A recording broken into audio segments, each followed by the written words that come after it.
Hello నమస్తే, welcome to Suman TV. Mahabubabad జిల్లా గిరిజన జిల్లా. ఈ గిరిజన జిల్లా మారుమూల ప్రాంతం, ఏదో ఒక చోట ప్రమాదాలు జరుగుతూనే ఉంటాయి. ఒకవైపు అనారోగ్యరీత్యా కూడా అంబులెన్స్ని ఆశ్రయిస్తుంటారు. ఈ పరిస్థితిలో అంబులెన్స్ నుంచి హాస్పిటల్కి వచ్చి ఇక్కడ చికిత్స చేసుకొని సరైన వైద్యం కొరకు మళ్ళీ వరంగల్ కానీ హైదరాబాద్ కానీ ఇతర వేరే ఆసుపత్రి తరలించే క్రమంలో కూడా ప్రాణాలు మార్గం ఎదురైపోతున్న సందర్భాలు మనం ఎన్నో చూస్తుంటాం. కానీ ఇప్పుడు వాటన్నిటికీ చెక్ పెడుతున్నారు.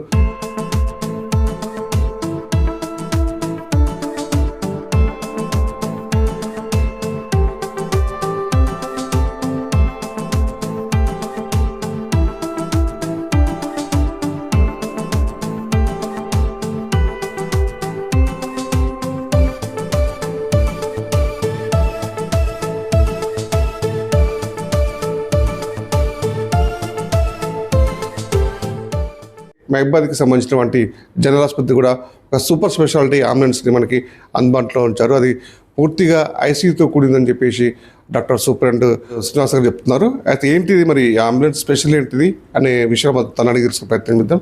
సార్ నమస్కారం.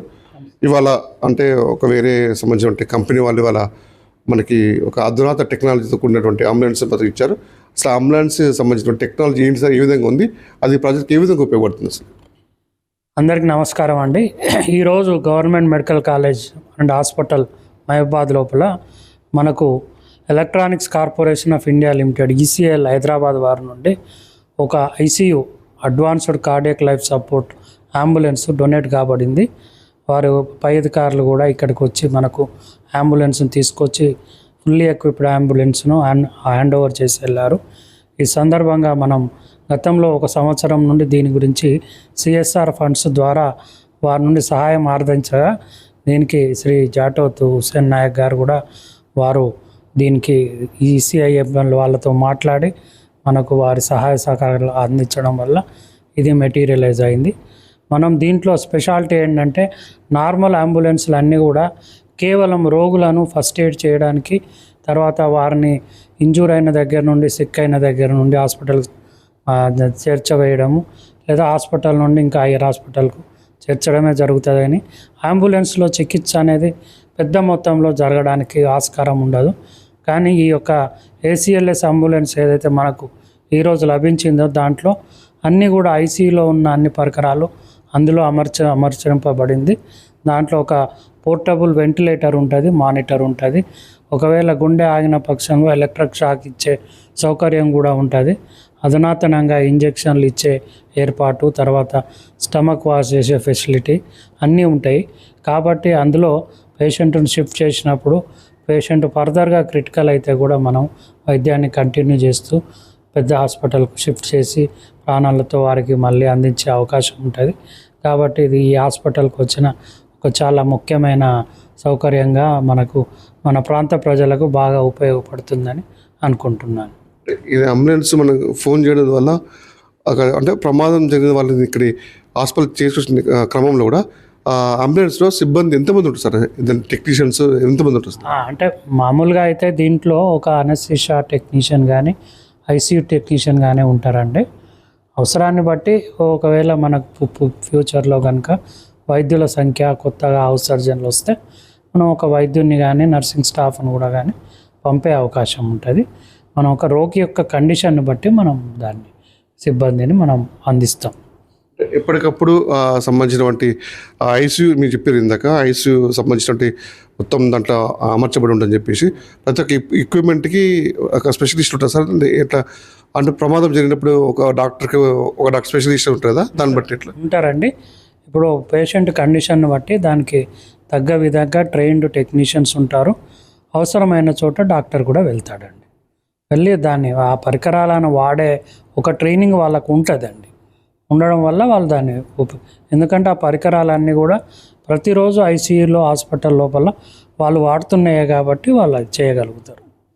సుమారు అంటే మహబూబాబాద్ జిల్లా వ్యాప్తంగా ఇది అన్ని పరిసర ప్రాంతాలకు పోతుందా, లేకపోతే స్టిల్ ఎట్లా? లేదండి, ఇది మనము వేరే ప్రాంతాలకు పంపేటందుకు కాదండి. మనం ఇక్కడ హాస్పిటల్కి ఇక్కడ నుండి మనం ట్రీట్ చేయలేని వాటిని మనం వాళ్ళను నిమ్స్ కానీ ఇట్లా ఉస్మానియా కానీ గాంధీ ఎంజిఎం పంపడానికి ఉపయోగపడుతుందండి. మామూలుగా వాళ్ళు 108లో వస్తారు ఇక్కడికి. దాదాపు ఎక్కువ శాతం మంది మన దగ్గర అడ్మిట్ అవుతారు, వైద్యం అవుతుంది. అంటే ఇక్కడ నుంచి వరంగల్ కానీ హైదరాబాద్ కానీ మెరుగైన చికిత్స కోసం పోతున్న నేపథ్యంలో వాళ్ళకి మామూలు అంబులెన్స్ అయితే ఓన్లీ ఆక్సిజన్ మొత్తం వాళ్ళకు ఉంటుంది. బట్ మనకి స్పెషలైజేషన్స్ సంబంధించిన అంబులెన్స్లో పూర్తి పరికరాలతో ఎక్విప్మెంట్ ఉంది విత్ ఒక డాక్టర్ దాంతో పాటు ఉంటారు సార్, లేకపోతే మామూలుగా టెక్నీషియన్స్ ఉంటారు. ఐసీయూ టెక్నీషియన్ ఉంటారు. అయితే సుమారుగా మనం బయట అంబులెన్స్ అని 108 పోతే సుమారు 20 నుంచి 30 వేల ఖర్చు అవుతుంటారు. నిజమే సార్ అది? బయట ప్రైవేట్ అంబులెన్స్ బయట ఇట్లాంటి అంబులెన్స్తోని పోతే మనకు నిజంగా కూడా 20,000 30,000 అయ్యే అవకాశం ఉంది. కాకపోతే ఏంటంటే మనం ఇక్కడ అడ్మిట్ అయ్యి క్రిటికల్గా ఉన్నప్పుడు మనం పంపించేటందుకు ఆస్కారం ఉంటుంది. ఇంకా దానికి సాధక బాధకాలు అనేటివి చూడాలి, వర్కౌట్ చేయాలి. యాక్చువల్గా ఇందాక మీరు కూడా చెప్పినట్టు, ఇందాక సెన్నాయకు చెప్పినట్టు దేశంలోనే ఎక్కడో ఉన్న ప్రాంతాలలో ఉంటుంది ఎక్కువ రేరుగా ఇవి. అలాంటిది మనం మైబాద్ తీసుకొచ్చాము. దీన్ని మరి ఏ విధంగా దీన్ని చూసుకుంటారు సార్ మీరు? అంటే ఇప్పుడు ఇది మనకు వారు ఒకసారి డొనేట్ చేశారు. దీని మెయింటెనెన్స్ మనదే బాధ్యత. దీన్ని మరి కలెక్టర్ గారి దృష్టికి కూడా తీసుకెళ్ళి, ప్రభుత్వం డిఎంఈ గారి దృష్టికి కూడా తీసుకెళ్ళి దానికి కావాల్సిన మెయింటెనెన్స్ కూడా మనం పొంది దాని ద్వారా మెయింటైన్ చేసుకోవడం జరుగుతుంది. ఇది అందుబాటులో ఉన్న క్రమంలో కూడా రోగి ఎవరైతే ఉన్నారో ప్రమాదవశాత్తు జరిగిన యాక్సిడెంట్ కానీ ఇతర కారణాల వల్ల కానీ మనిషి చనిపోవడానికన్నా బ్రతకడానికి ఎక్కువ ఆస్కారం ఉందానికి ఈ అంబులెన్స్ నిరూపిస్తుంటారా? అంటే మనము క్రిటికల్గా ఉండి పేషెంటు మనం టైం లోపల కొద్దిగా ఎక్కువ మెరుగైన వారికి ట్రీట్మెంటు అంబులెన్స్లో అందించుకుంటూ పెద్ద హాస్పిటల్కు చేరవేస్తే అవకాశాలు మెరుగవుతాయి. అట్లా టోటల్గా అంటే మన ఐసీయూలో అయితే ఏ విధంగా అయితే పరికరాలు ఉన్నాయో అవన్నీ కూడా బాడీకి మొత్తం ఇస్తారన్నమాట. దాదాపుగా మొత్తానికైతే విన్నారు కదా, సుబ్రహ్మణ్య శ్రీనివాస్ గారు చెప్తున్నారు. మన ప్రమాదం జరిగినప్పుడు ఆ వ్యక్తిని అయితే ఐసీయూలో పెట్టే విధంగా అయితే చికిత్స అందిస్తున్నాము. ఆ విధంగానే ఆ మనిషిని కూడా సంబంధించినటువంటి ఈ అంబులెన్స్ ప్రత్యేకమైన అంబులెన్స్ ఉండి ఇక్కడ నుంచి మెరుగైన చికిత్స కోసం వరంగల్ కానీ ఇతర వేరే ఆసుపత్రుల నుంచేందుకు ఈ అంబులెన్స్ సిద్ధంగా ఉంటుంది.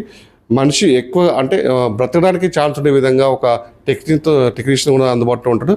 అన్ని సౌకర్యాలతో కూడినటువంటి అంబులెన్స్ కూడా ప్రజలు ఉపయోగించుకోవాలి. ఇది ప్రజల బావకోరిక అని చెప్పేసి ఇక్కడ ఉన్నటువంటి డాక్టర్ సూపరింటెండెంట్ శ్రీనివాస్ గారు చెప్తున్నారు.